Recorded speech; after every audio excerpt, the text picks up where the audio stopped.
하지 않아도 정결하게 사는 삶, 가진 것이 적어도 감사하며 사는 삶, 내게 주신 작은 힘 나눠주며 사는 삶, 이것이 나의 삶의 행복이라오. 화려하지 않아도 정결하게 사는 삶, 가진 것이 적어도 감사하며 사는 삶, 내게 주신 작은 힘 나눠주며 사는 삶, 이것이 나의 삶의 행복이라오. 이것이 행복이라오. 세상은 알 수 없는 하나님 선물, 이것이 행복이라오.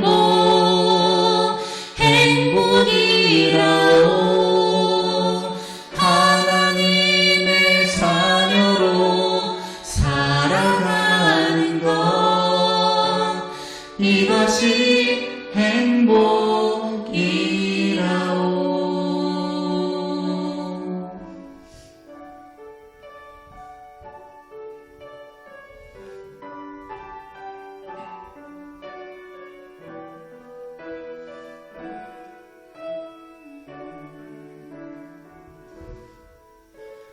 눈물 날 일 많지만 기도할 수 있는 것, 억울한 일 많으나 주를 위해 참는 것, 비록 짧은 작은 삶 주 뜻대로 사는 것, 이것이 나의 삶의 행복이라오.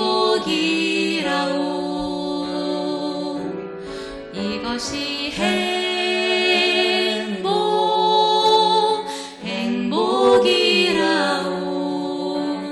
세상은 알 수 없는 하나님 선물, 이것이 행복이라오.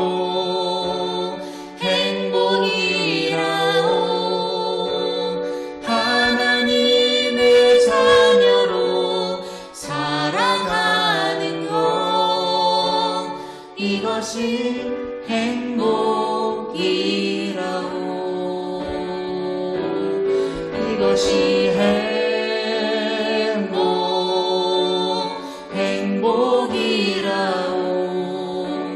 세상은 알 수 없는 하나님 선물, 이것이 행복이라오.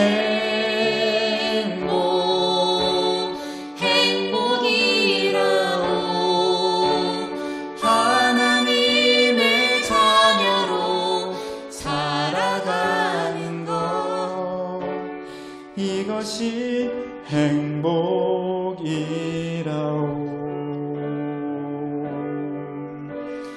이것이 행복이라오.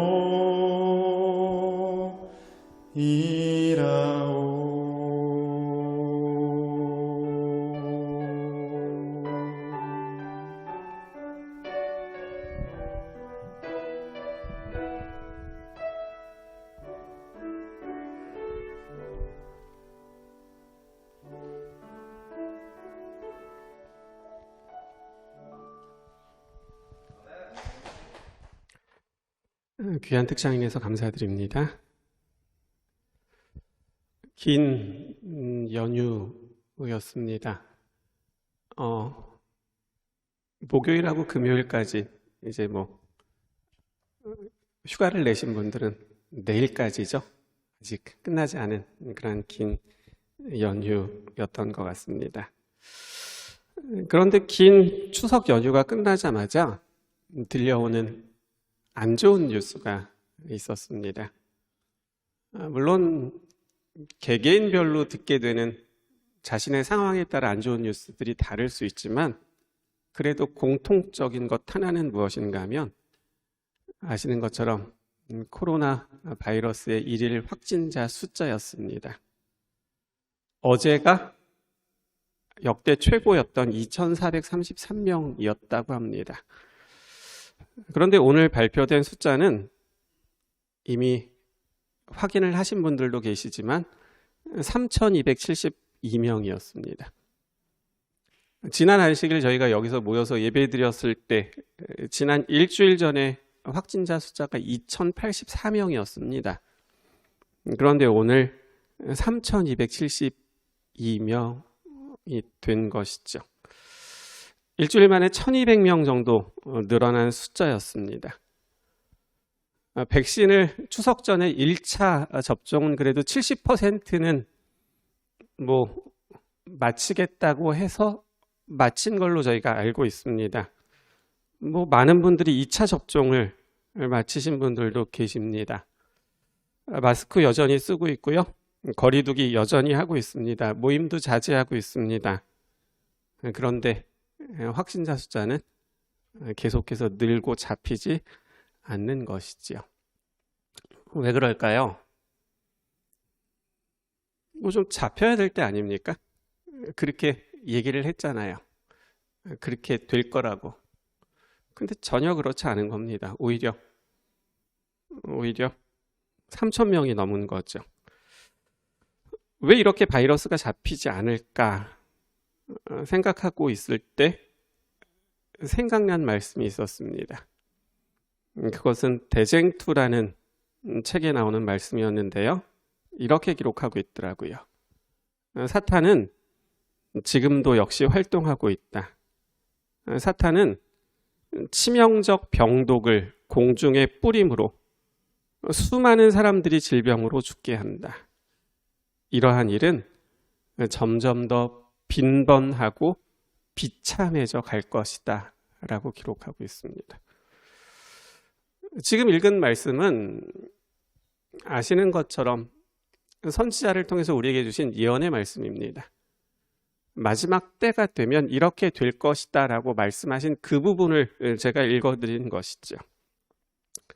세 가지를 말하고 있습니다. 사단은 지금도 역시 활동하고 있다라는 것입니다. 우리 눈에는 잘 보이지 않죠? 예, 그럼에도 불구하고 사단은 여전히 활동하고 있다는 것입니다. 치명적인 병독을 공중에 뿌림으로 많은 사람들로 하여금 그 질병에 걸리고 그 질병으로 죽어가게 한다라는 것입니다. 그리고 이런 일은 점점 더 이렇게 줄어드는 것이 아니라 점점 더 빈번하고 비참해져 갈 것이다 라고 기록하고 있었습니다. 사단이 왜 그렇게 할까요? 사단이 왜 그렇게 할까요? 같은 책, 같은 페이지에 또 그 이유를 이렇게 기록하고 있습니다. 사단은 아직 준비되지 아니한 영혼들을 자기의 수확물로 거두어 들이기 위하여 천재지변을 통하여 일한다. 아직 준비되지 않은 그 사람들을 자기의 수확물로 거둬들이기 위해서 천재지변을 통해 일한다라고 기록하고 있습니다. 그리고 또 말씀하기를 사단은 천연계의 비밀을 자세히 연구하여 하나님께서 허용하시는 범위 안에서 천연계의 이변을 일으키기 위하여 그의 전력을 다한다라고 기록하고 있는 것이죠. 사단이 왜 그렇게 지금도 활동하고 있는지를 설명하고 있습니다. 준비되지 아니한 영혼들을 자기의 수확물로 뭐 하겠다는 거예요? 거두어드리겠다라는 것이죠.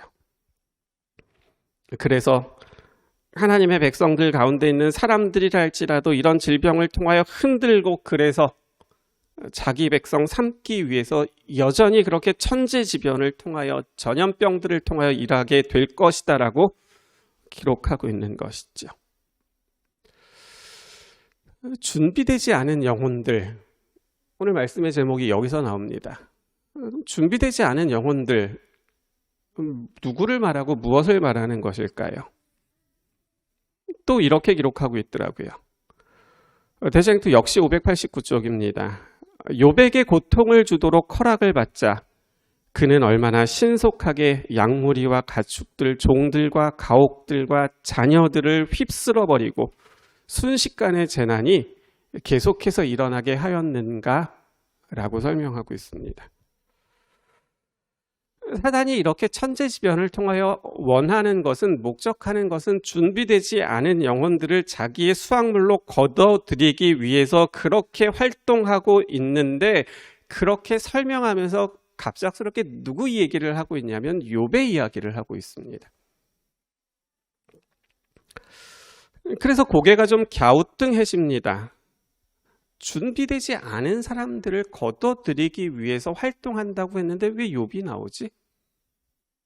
우리가 알고 있기에 욥은 준비되지 않은 사람이 아니잖아요. 욥처럼 준비된 사람이 어디 있었어요? 그런데 왜 준비되지 않은 사람들을 거두어들이기 위하여 활동하고 있다라고 말하면서 왜 욥의 이야기를 예로 들고 있을까? 궁금해졌던 것이죠. 그래서 오늘 말씀은 욥의 이야기로 좀 시작을 해보려고 합니다. 구약성경 욥기 1장 13절입니다. 욥기 1장 13절입니다.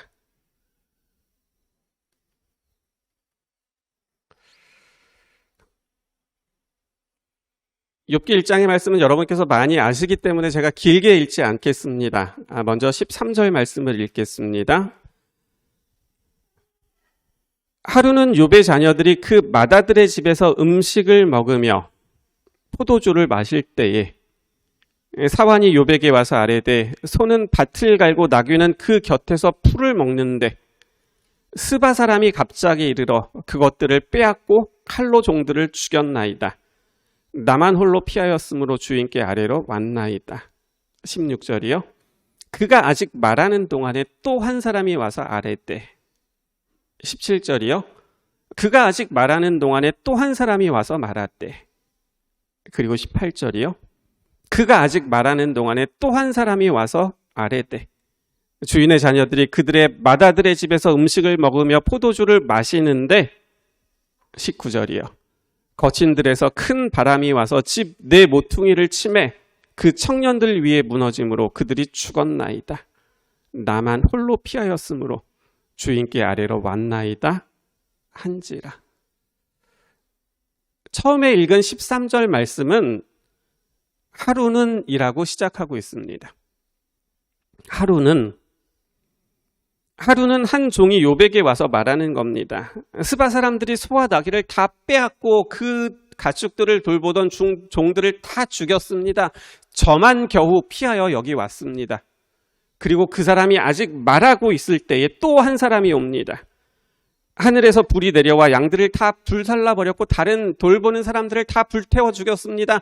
저만 겨우 살아서 왔습니다. 그 사람이 아직 말하고 있는 동안에 또 한 사람이 와서 말합니다. 갈대아 사람들이 갑자기 달려들어서 낙타를 다 빼앗고 낙타를 돌보고 있었던 그 종들을 다 죽였습니다. 저만 겨우 살아서 왔습니다. 그리고 그 사람이 아직 말하고 있는 동안에 또 한 종이 와서 말합니다. 큰 바람이 와서 집 내 모퉁이를 쳐서 무너뜨림으로 그 집 안에 모여서 같이 있었던 당신의 10명의 자녀들이 다 죽었습니다. 라고 말하는 거죠. 이 모든 일이 다 사실이었습니다. 게다가 놀라운 것은 13절의 하루가 아직 다 끝나지 않았다는 것이죠. 네 사람이 와서 욥에게 말했습니다. 첫 번째 종이 와서 말할 때 그 말이 끝나기 전에 두 번째 사람이 옵니다. 두 번째 사람의 말이 끝나기 전에 세 번째 사람이 옵니다. 세 번째 사람의 말이 채 끝나기도 전에 네 번째 사람이 와서 10명의 자녀가 다 죽었다고 말하는 것이죠. 그러니 이 일은 하루에 일어난 것도 아니고 한나절도 되지 않는, 어쩌면 1시간 안에 일어났던 일입니다. 대쟁투는 이렇게 설명합니다. 욥에게 고통을 주도록 허락을 받자 그는 얼마나 신속하게 양무리와 가축들, 자녀들을 휩쓸어 버리고 순식간에 재난이 계속해서 일어나게 하였는가라고요. 그러면요, 사단이 욥에게 이렇게까지 했던 이유가 무엇이었습니까? 사단이 욥에게 이렇게까지 한 이유가 뭐죠? 이제 11절하고 12절을 볼게요. 1장 11절 12절이요. 이에 주의 손을 쳐서 그의 모든 소유물을 치소서. 그리하시면 틀림없이 주를 향하여 욕하지 않겠나이까. 여호와께서 사단에게 이르시되 내가 그의 소유물을 다 내 손에 맡기노라. 다만 그의 몸에는 내 손을 대지 말지니라. 사단이 곧 여호와 앞에 물러가서는 1시간 만에 그 모든 일을 다 쏟아 부었던 것이죠. 사단이 왜 그렇게 했습니까? 그렇게 하면 욥도 뭐 할 것이라고요? 욕할 것이라고요. 욥도 그렇게 하시면 욥도 하나님을 원망할 것이라고 확신했기 때문이었습니다. 그래서 허락을 받자마자 사단이 와서는 시차를 둘 이유가 없었던 겁니다. 그냥 한 번에 가지고 있는 폭탄을 다 터뜨렸던 것이죠. 다 빼앗은 겁니다. 그리고는 10명의 자녀들을 한꺼번에 다 죽게 만들었던 것이죠. 그리고 사단이 욥을 지켜봅니다.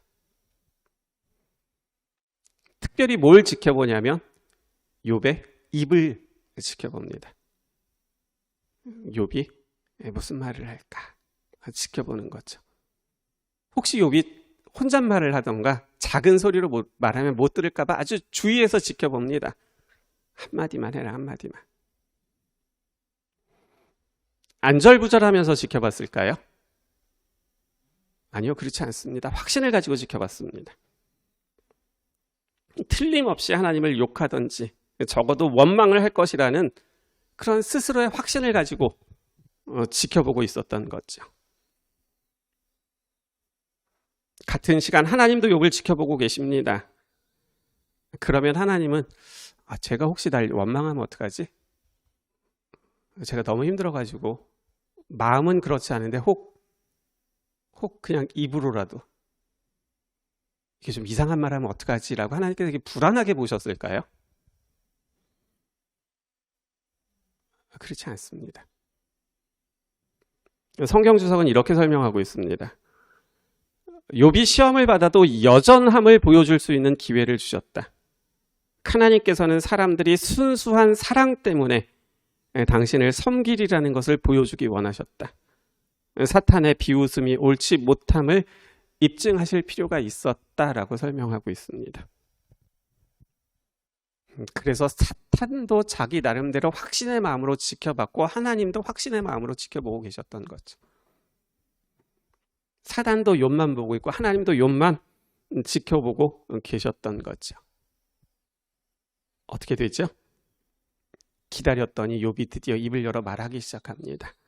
그 말씀이 20절에 기록되어 있습니다. 20절입니다. 욥이 일어나 겉옷을 찢고 머리털을 밀고 땅에 엎드려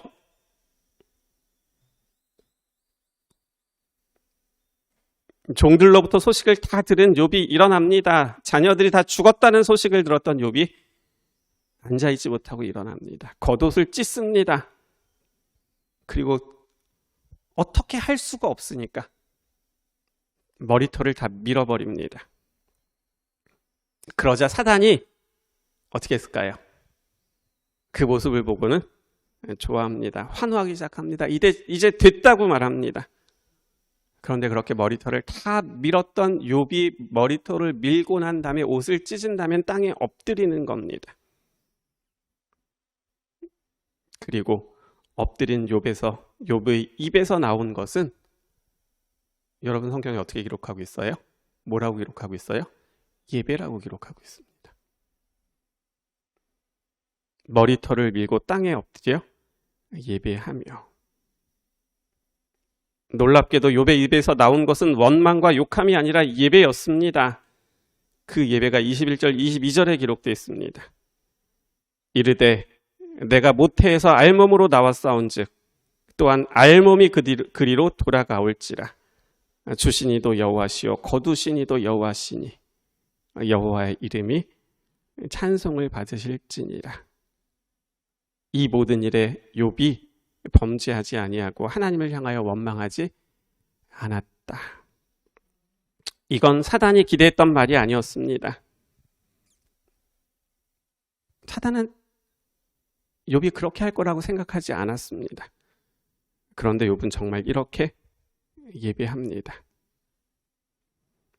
내가 알몸으로 태어났으니 알몸으로 돌아가는 것이 뭐가 문제겠느냐.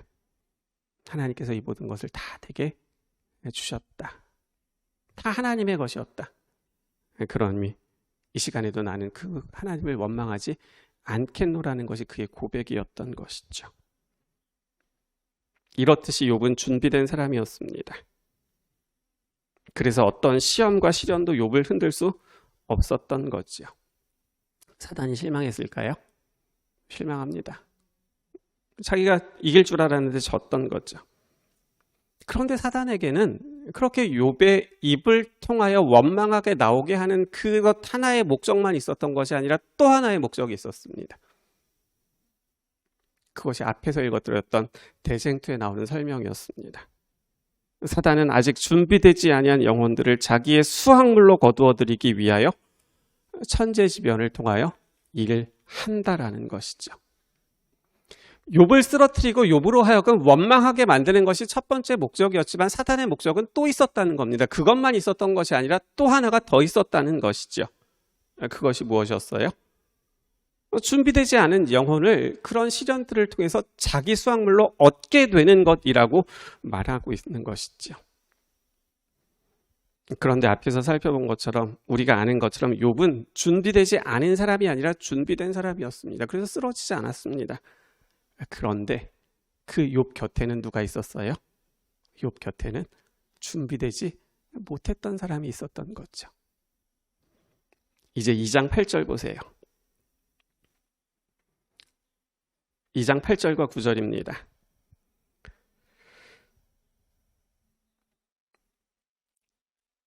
이 말씀은 같이 읽겠습니다. 욥기 2장 8절 9절입니다. 욥이 시작. 욥이 재 가운데 앉아서 질그릇 조각을 가져다가 몸을 긁고 있더니 그의 아내가 그에게 이르되 당신이 그래도 자기의 온전함을 굳게 지키느냐 하나님을 욕하고 죽으라. 욥은 준비된 사람이었어요. 그런데 욥 곁에는 누가 있었냐면 준비되지 못했던 사람이 있었던 겁니다. 누구였습니까? 욥의 아내였습니다. 사단은 준비된 욥을 시험으로 시련으로 흔들 수 없었습니다. 그런데 그 시련으로 누구는 흔들 수 있었어요? 욥의 아내는 흔들 수 있었습니다. 지금 이 시련이 욥에게 있기 전까지 욥의 아내는 어떤 사람이었을까요? 남편이 욥입니다.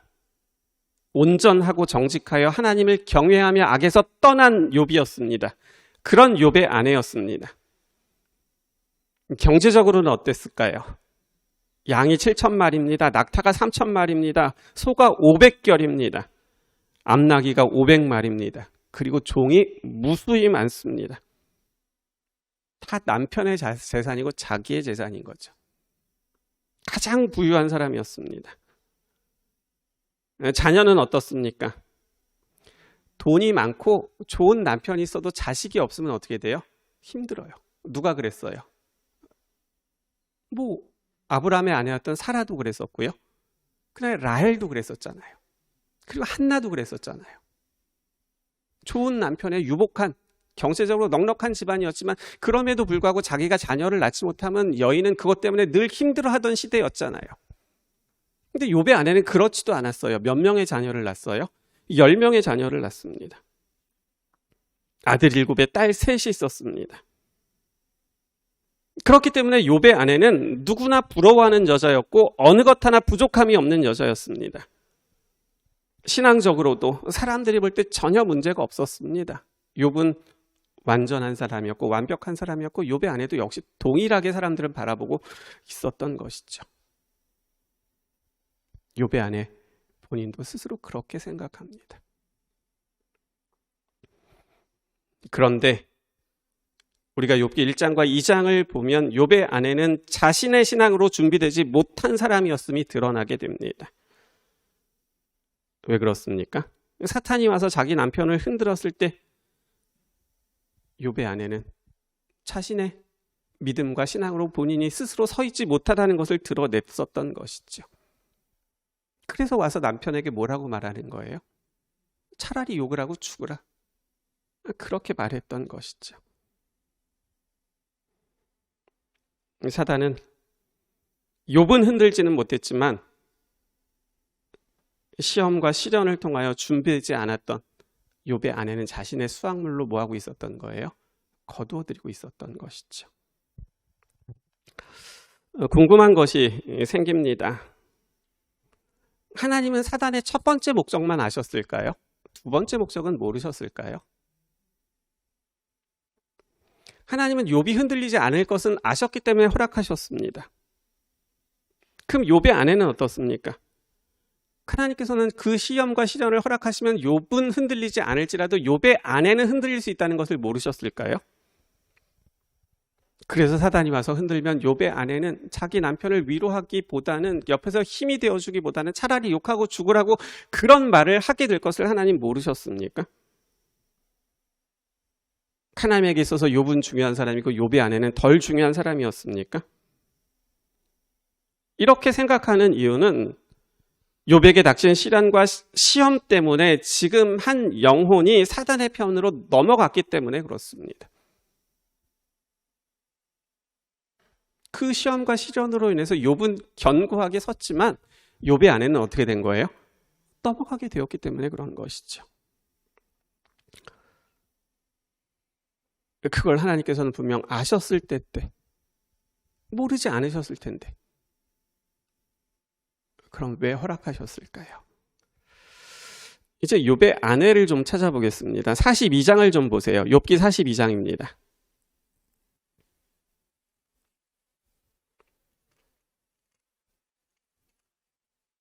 12절 13절입니다.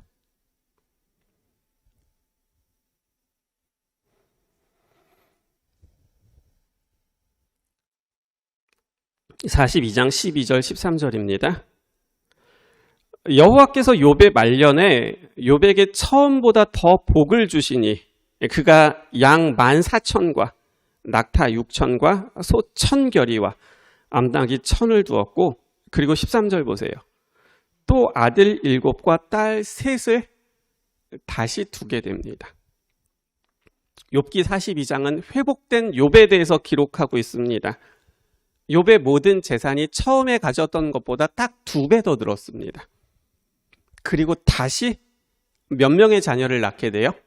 다시 10명의 자녀를 낳게 됩니다. 처음과 똑같은 아들 7과 딸 3을 두게 되는 것이죠.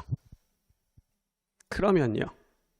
지금 욥이 42장에 와서 다시 10명의 자녀를 낳는데 다시 낳은 그 10명의 자녀는 누구를 통해서 낳았을까요?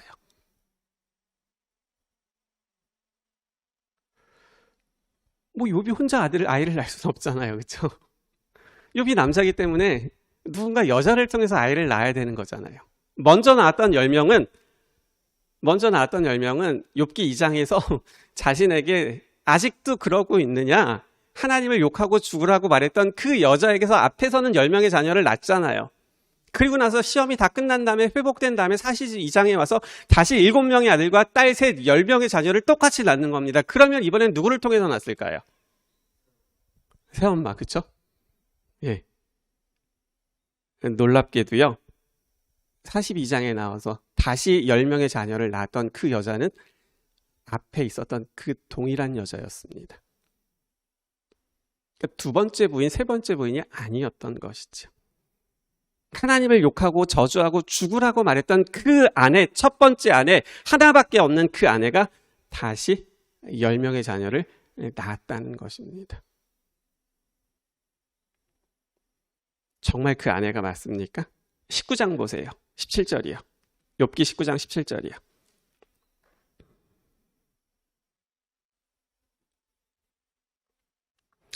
욥기 19장 17절입니다.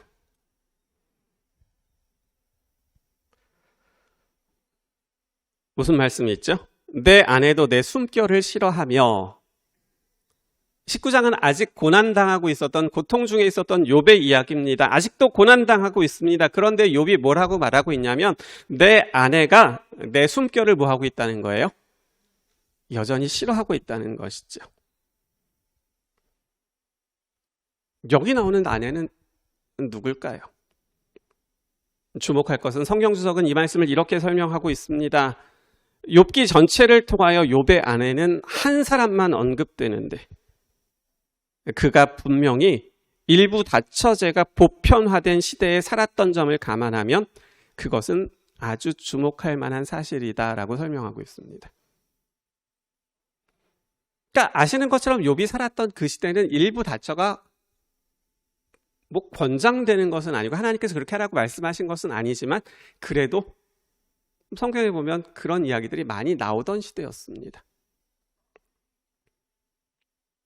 그런데 욥은 그렇지 않았다는 것이죠. 아직도 고난당하는 남편을 볼 때 그 숨소리도 싫어하던 여자가 욥의 그 아내였던 것입니다.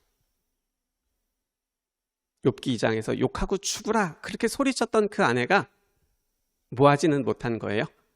욥을 버리고 도망가지는 않았던 거죠. 그리고 그 여전히 욥 곁에 있는 겁니다. 근데 여전히 뭐한 거예요? 고난당하고 있는 자기 남편이 싫은 겁니다. 그 숨소리도 싫은 거죠. 밥은 해주지만 그렇죠? 가까이 가지는 않았던 것 같아요.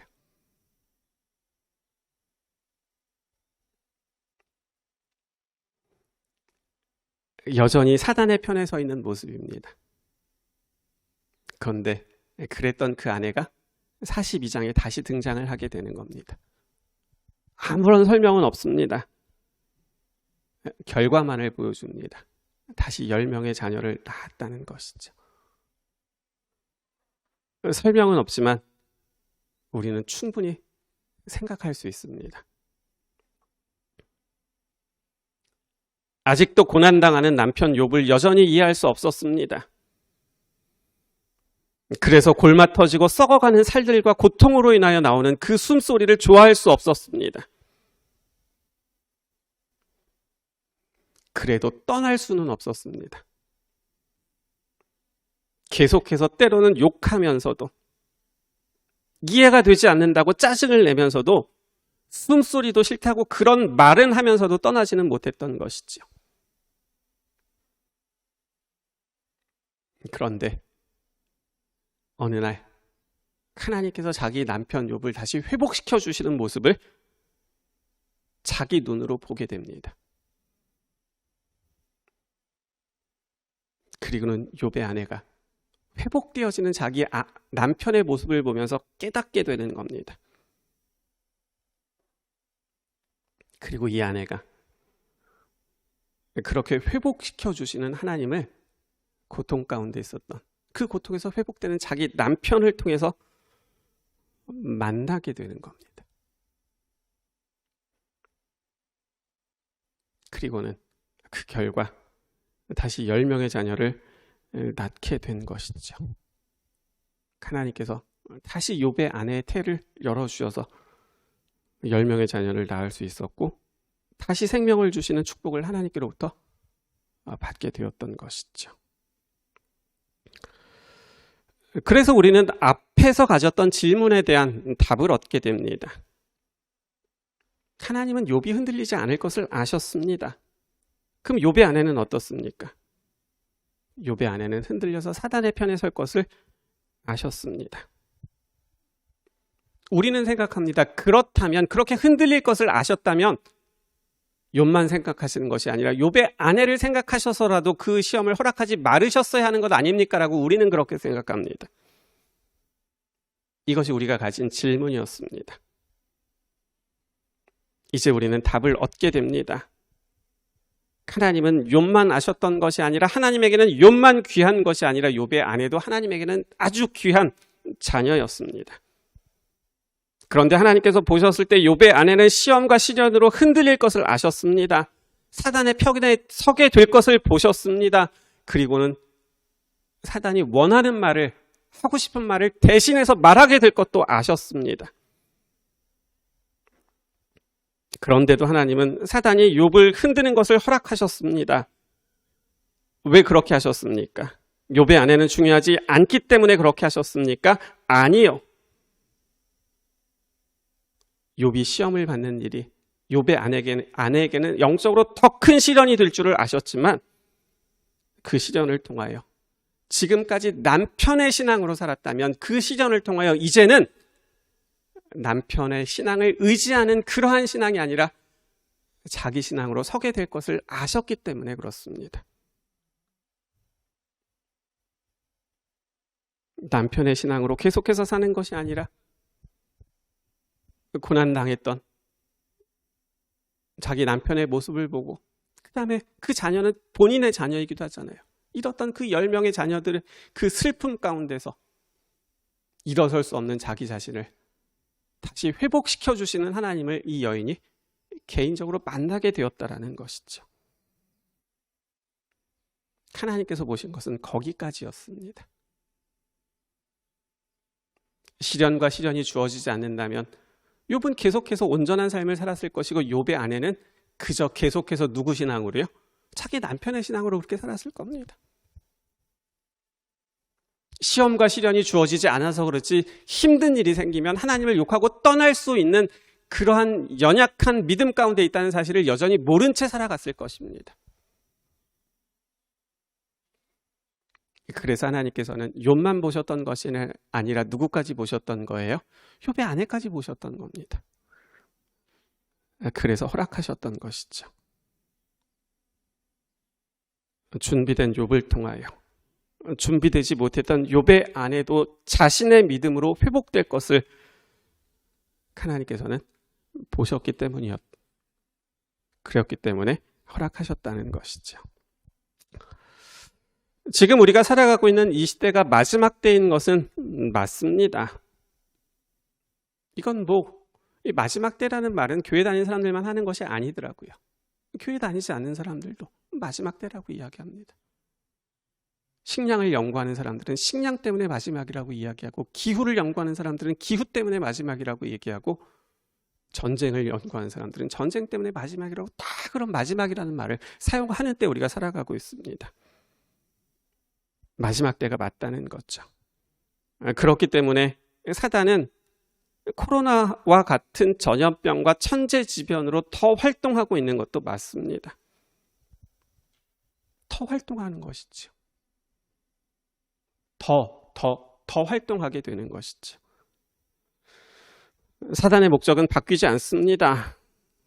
우는 사자처럼 삼킬 자를 찾습니다. 준비된 영혼뿐 아니라 그리스도인이라고 말하면서도 준비되지 않은 사람들을 삼키기 위해서 오늘도 사단은 여전히 자신의 최선을 다해서 활동하고 있다는 것입니다. 하지만 우리가 기억해야 할 것은 사단이 더 하고 싶어도 어느 범위 안에서만 하는 거예요. 욥에게 하나님께서 제안하셨던 것처럼 마지막 때도 하나님께서 허락하시는 범위 안에서만 활동하게 되는 것이죠. 그러면 마지막 때라고 말하는 지금 하나님께서는 왜 계속해서 허락하고 계실까요? 이제 그 답을 우리는 역대하에서 좀 찾기를 원합니다. 구약성경 역대하 7장입니다.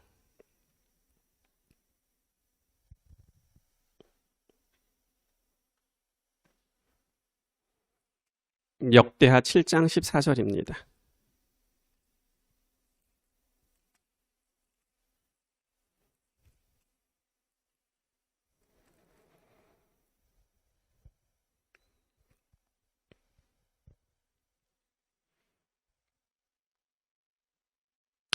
역대하 7장 14절 665쪽에 있습니다. 14절 말씀입니다. 내 이름으로 일컫는 내 백성이 그들의 악한 길에서 떠나 스스로 낮추고 기도하여 내 얼굴을 찾으면 내가 하늘에서 듣고 그들의 죄를 사하고 그들의 땅을 고칠지라. 그런데 14절 바로 앞에 보세요. 13절 맨 마지막 부분 보세요. 무슨 말씀이 있어요? 혹 전염병이 내 백성 가운데 유행하게 될 때에, 혹 전염병이 내 백성 가운데서 유행하게 될 때에, 그리고 14절에 나오는 겁니다. 내 이름으로 일컫는 내 백성이 그들의 악한 길에서 떠나 스스로 낮추고 기도하여 내 얼굴을 찾으면 내가 하늘에서 듣고 그들의 죄를 사하고 그들의 땅을 뭐 할 것이라고요? 고칠 것이라고 말씀하시는 거죠. 14절은 두 부분으로 되어 있습니다. 하나는 하나님께서 우리를 위해서 해주시는 일이고, 또 하나는 우리가 해야 될 일을 기록하고 있습니다.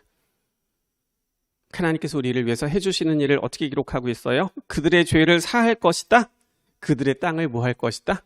고칠 것이다 말씀하셨습니다. 하나님께서는 지금 말씀하시는 거죠. 혹 전염병이 내 백성들 가운데 계속해서 유행하게 될 때에 나는 뭐 할 것이라고요? 그들의 죄를 사할 것이고 그들의 땅을 고칠 것이라고 말씀하십니다. 오늘 우리의 모습들은 어떻습니까? 우리는 만식일을 기억해서 거룩히 잘 지킵니다. 교회 봉사도 잘하죠. 헌금 생활도 잘합니다. 눈에 보이는 영적인 우리의 외적인 모습들입니다. 그럼 오늘 여러분의 영적인 모습은 어떻습니까? 만약 여러분 스스로 생각하시는 겁니다. 내가 나에게 점수를 매기는 거죠. 나는 그리스도인으로서 몇 점이다. 이것이 오늘 여러분들에게 주어진 하나의 과제라면 나는 그리스도인으로서 몇 점이다 라고 그렇게 그 괄호를 주고 그 안에 숫자를 넣어보라고 말씀하시면 여러분은 어떤 숫자를 그 안에 넣으시겠습니까? 나는 영적으로, 내가 생각하기에 나는 영적으로 몇 점이다. 여러분 몇 점이신 것 같으세요? 저한테 말하지 마시고 한번 생각해 보세요. 뭐 부부면 서로 얘기하셔도 돼요. 서로 귓속말로 당신 몇 점이라고 생각했어? 나 70점. 아니야. 내가 보기엔 30점이야. 그 정도는 얘기하셔도 됩니다. 여러분 스스로 생각하시기에 정말 겸손하게, 솔직하게 나는 몇 점일까요? 예수님의 제자였던 요한은 우리의 영적인 모습을 이렇게 설명해 주고 있습니다. 계시록 3장 15절부터 19절에 나오는 말씀입니다. 내가 내 행위를 아노니 내가 차지도 아니하고 뜨겁지도 아니하도다. 내가 차든지 뜨겁든지 하기를 원하노라. 내가 이같이 미지근하여 뜨겁지도 아니하고 차지도 아니하니 내 입에서 너를 토하여 버리리라. 내가 말하기를 나는 부자라 부여하여 부족한 것이 없다 하나 내 곤고한 것과 가련한 것과 가난한 것과 눈먼 것과 벌거벗은 것을 알지 못하는도다. 내가 너를 권하노니 내게서 불로 연단한 금을 사서 부요하게 하고 흰옷을 사서 입어 벌거벗은 수치를 보이지 않게 하고 안약을 사서 눈에 발라 보게 하라. 무릇 내가 사랑하는 자를 책망하여 징계하노니 그러므로 내가 열심을 내라 회개하라. 하나님께서 요한에게 마지막 때의 모습을 보여주신 거죠. 마지막 때를 살아가고 있는 그리스도인이라고 말하는 그 믿음의 사람들의 모습을, 영적인 모습을 보여주신 겁니다. 뜨겁지도 못하고 차지도 아니한 채 살아간다는 겁니다. 그러면서도 스스로 알지 못한 채 살아가고 있다는 거죠. 부자라고 말하고 있지만, 잘 입고 있다고 말하지만, 잘 보고 있다고 말하지만 하나님께서 보실 때는 전혀 그렇지 못한 모습을 보여주고 있는 것이죠. 왜 이렇게 말씀하셨을까요? 그것이 오늘 우리의 모습이기 때문에 그렇습니다. 그렇기 때문에 우리는 다시 역대하 7장 14절에서 두 부분으로 나누어져 있는 하나님께서 하시는 일 말고 오늘 우리에게 필요한 내가 해야 될 일이 무엇인지를 기억해야 되는 것이죠. 역대하 7장 14절은 세 가지를 우리에게 말하고 있습니다. 악한 길에서 떠나라, 스스로 낮추어라, 기도하면서 하나님의 얼굴을 찾으라고 이야기합니다. 그러면 하나님께서는 우리의 죄를 용서하실 것이고 전염병으로 인하여 여전히 힘들어하고 있는 이 땅을 고치실 것이다라고 약속하고 있는 것이죠. 그렇기 때문에 중요한 것은 오늘의 나인 것입니다. 내가 악한 길에서 떠나야 합니다. 내가 스스로 낮춰야 됩니다. 내가 기도하면서 하나님의 얼굴을 찾아야 합니다. 그러면 하나님께서는 용서하실 것이고 고치실 것이고 준비되지 못한 그러면서도 알지도 못한 채 살아가고 있는 그들을 하나님께서는 도로 찾으실 것이죠.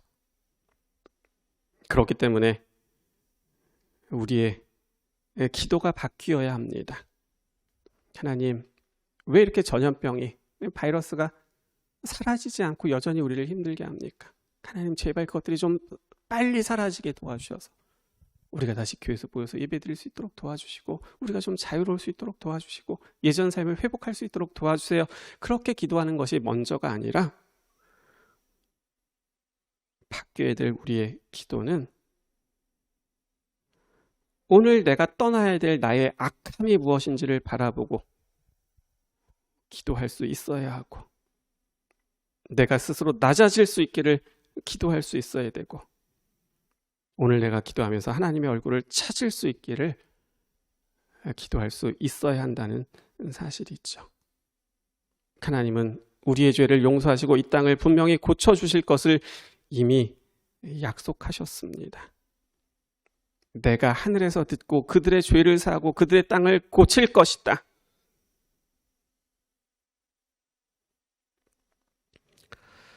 사단은 욥을 마음껏 공격했습니다. 그리고 자신의 신앙으로 준비되지 못했던 욥의 아내를 자신의 소유물로 삼게 되었다고 좋아했습니다. 하나님은 욥의 아내가 그렇게 넘어가게 될 것을 아셨습니다. 그럼에도 불구하고 허락하셨습니다.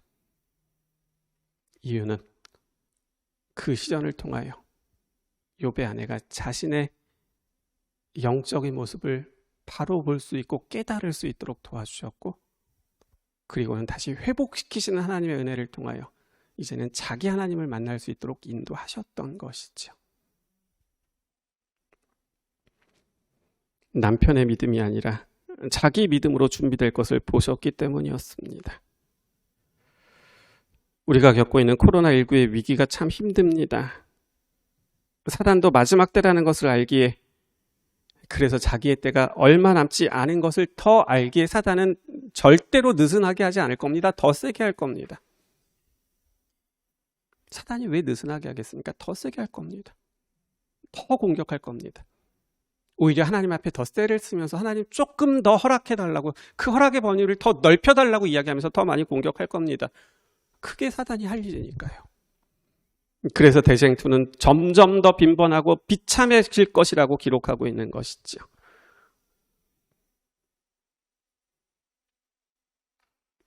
확진자는 줄어들지 않습니다. 오히려 3,000명을 넘어서면서 더 확산되고 있습니다. 그런데도 하나님은 아직 그 모든 것들을 여전히 허락하고 계십니다. 왜 그러실까요? 여기에 오늘 우리가 들어야 될 하나님의 음성이 있습니다. 첫째, 오늘 내가 준비되지 못한 채 여전히 악한 길에서 머물러 있음을 아시고 허락하셨다는 것입니다.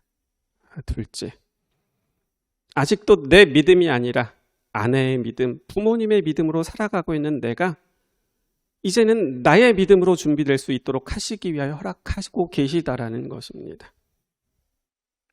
셋째, 감사한 것이 있습니다. 욥의 믿음으로 살아갔던 욥의 아내가 자기의 믿음으로 서게 되었다는 것이지요. 이 말은 하나님께서 허락하신 그 목적이 목적하신 대로 이루어졌다라는 것을 우리에게 설명하고 있습니다.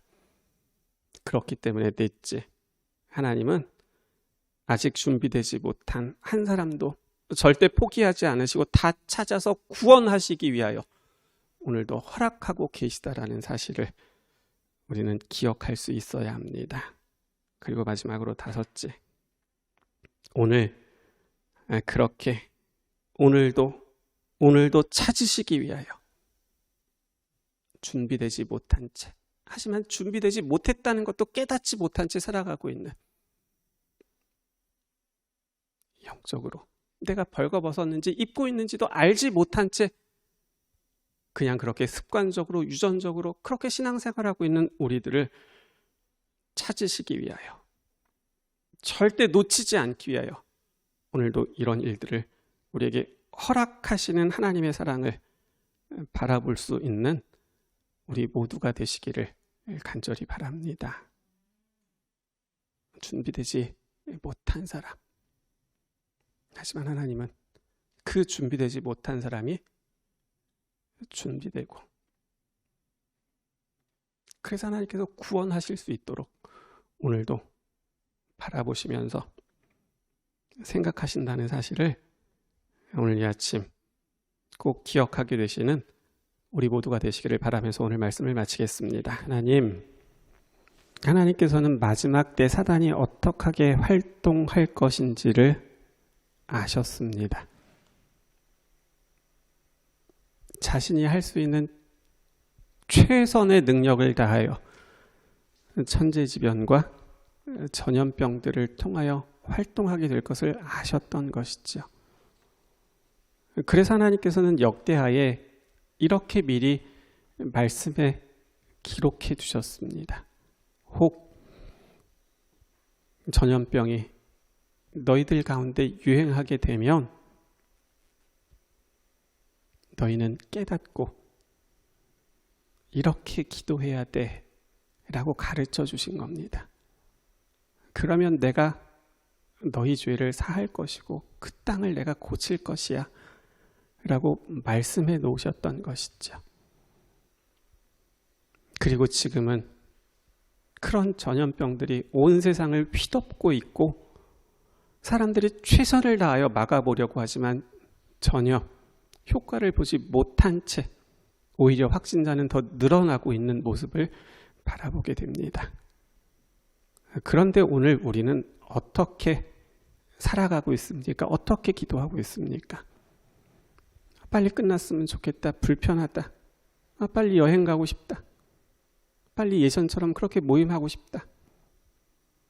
그런 생각이 더 많지는 않은지요. 이럴 때를 위하여 기록해 주신 말씀이 있는지조차 깨닫지 못한 채, 그래서 오늘 우리가 드려야 되는 기도가 무엇인지도 알지 못한 채 그렇게 살아가고 있지는 않은가요? 그래서 하나님께서 반모섬에 유배되어 있었던 제자 요한을 통하여 우리의 영적인 모습을 보여주셨던 겁니다. 너는 영적으로 벌벗고 있으면서도 알지 못하는구나. 보지 못하면서도 알지 못하고 있구나. 그렇게 하면 안 돼. 지금 어느 때 살아가고 있는지를 깨닫고, 그래서 지금 우리가 드려야 될 기도가 무엇인지를 알아야 되라고 우리에게 다시금 호소하시는 것이지요. 하나님, 그리고 사단이 이렇게 활동할 수 있도록 허락하시는 이유는 이러한 어려움들을 통하여 깨닫고 알지 못한 채 살아가고 있는 그 준비되지 못한 사람들을 더 구원하시기 위함이라고 우리에게 말씀하고 있는 것입니다. 하나님, 그래서 오늘 우리가 드려야 될 기도가 무엇인지를 저희를 좀 깨달아 알 수 있도록 하나님 도와주세요.